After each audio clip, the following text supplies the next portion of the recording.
Hello दोस्तों, राम राम, प्रणाम, जय माता दी। आज आप लोग के लिए एक बाबा साहब का गीत लेके आई हूँ, तो सुनिएगा, कमेंट्स बताइए कैसे लगता है। मौसा हरिया में जन्मे रतनवा, मौसा हरिया में जन्मे रतनवा, भीम बाबा जनमवा लैली हले हो भीम बाबा जनमवा, लैली हले हो भीम बाबा जनमवा, लैली हले।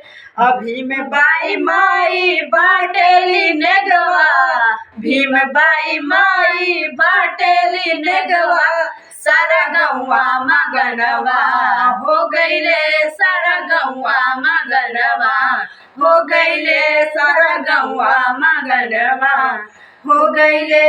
बड़े भैले बाबा कैले पढ़ाई, बड़े भैले बाबा कैले पढ़ाई, भारत के रतनवा हो गईले, भारत के रतनवा हो गईले, भारत के रतनवा हो गईले।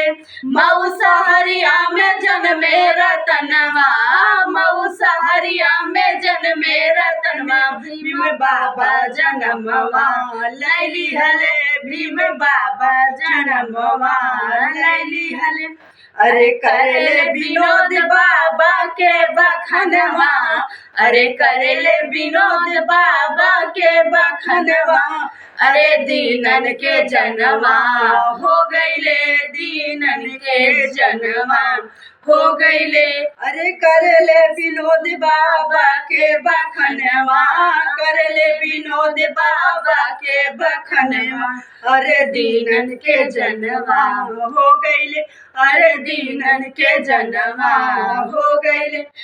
अरे सारा जग करे बाबा के बखनवा, सारा जग करे बाबा के बखनवा, अरे दीनन के जनवा हो गईले, अरे दीनन के जनवा हो गईले।